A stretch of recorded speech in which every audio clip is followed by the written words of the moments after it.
الدولة ما كانش موجودة، يلزم الدولة ترجع وترجع لها الهيبة نتاعها، وهذا شيء ضروري.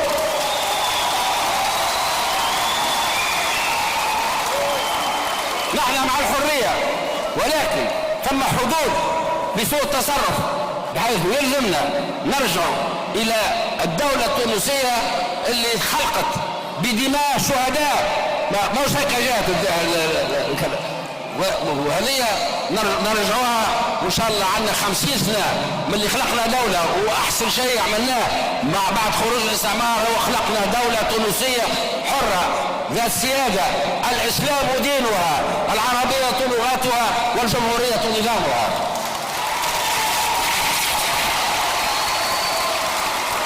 هذيك زال ترجع كيف ما كونوها اللي سابقين تاعنا اللي أسسوا الدولة هذه التونسية. وكذلك أيضا الإصلاحات اللي دخلناها، سواء كان في تعميم التعليم، سواء كان في تحرير المرأة، مساس المرأة تحضر كما هكا توا كما ثم أمور تبدلت.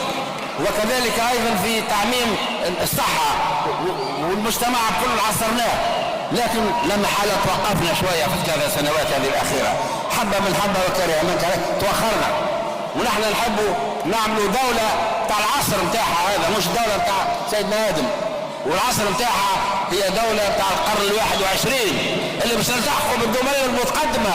وقت اللي التونسي يمشي يفرحوا به، مستوى يقولوا له منين جيت، لأنه خايفين منه أو أنا الحرق مشى في البحر، والبعض منهم غرق والله يرحمهم. وكذلك أيضا ما عندوش خدمة، ما عندوش كذا، يعني هذا كله يلزم يتبدل، ما ينجمش يتبدل بعصا سحرية، يلزم الوقت. والوقت إن شاء الله في 5 سنوات يعني التونسي واللي يشعر وأنه حر وأنه مواطن، موشي معناها أضرب ورد التركينة ونلتحقوا بالدول المتقدمة إن شاء الله. وإن شاء الله معناها نكونوا عند حسن الظن المواطنين، لأن ما ننساوش أن الشيء اللي كان نقول لكم عليه ما نجم نأكدوه ونحقوه إلا بالطبع ما يصوتوا علينا الناس. وتعرفوا اللي توا ثم أخذ ورد، وثم ناس معناها يبعثوا في الفلوس وفي العلالش وفي السقط. هذا احنا النداء بتاع تونس الصوت بتاعه ما يتباعش وما يشرع، اللي حب يصوت لنا مرحبا به، اللي حب يصوت لنا لمصلحته هو ومصلحة البلاد، مش لمصلحتنا احنا في نداء تونس الكلنا نخدمه من اجل تونس. وشعارنا كان بالفرنساوي ليتا افون لا باتري افون لي بارتي، يعني الدولة هي قبل الاحزاب والاحزاب قبل الاشخاص. لهذا نحن عندنا مبادئ، ما نخدموش لارواحنا، نخدموا لبلادنا. واذا كان مش نخدموا لبلادنا لا يكون فينا، ما بحثتمش بينا اذا كان ما كانوش بلادنا.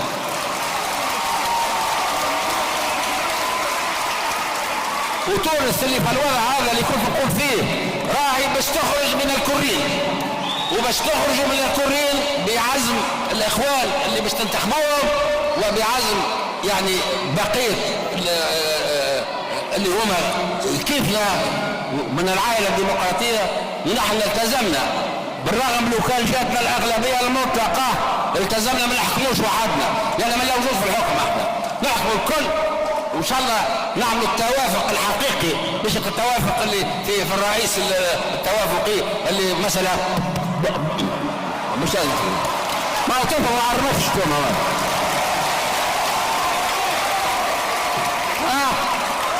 طيب برافو عليك برافو عليك. او الشباب نحن راهو نقول لكم من توا فيما يخصني انا ما حشتيش بالرئاسه ولا بالزمامره هذوما، ولكن ترشحنا من اجل ان المشروع بتاع نداء تونس هو اللي ينجح.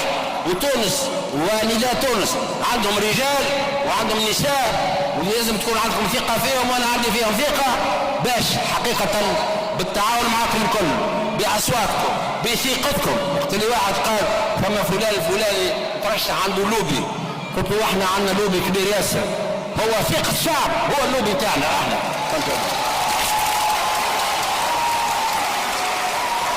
ولهذا اخواتي اخواني، لان توا الليل طاح، وكما يقولوا في سواقس الوقت صار، توا خليكم كل واحد يخمم وكل واحد يعرف كيفاش باش يحط الصوت بتاعه في الصندوق ويرد باله، ماشي معناها يسيب كذاك. واضحوا لكم اللي مش تلقاو القوائم بس تلقاو نخله هذيك عقلوها، هذيك نداء تونس النخله هذيك.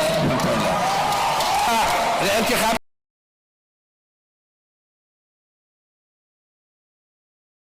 لكم 3 مرات باش تمشيو وهذا على غلط باش يحبوا يهمشوها، لكن التوانسه ما يسلموش في حقوقهم باش يمشيوا يصوتوا وباش يعبروا على مقصودهم ويقولوا جميعا تحيا تونس حره مستقله ذات سياده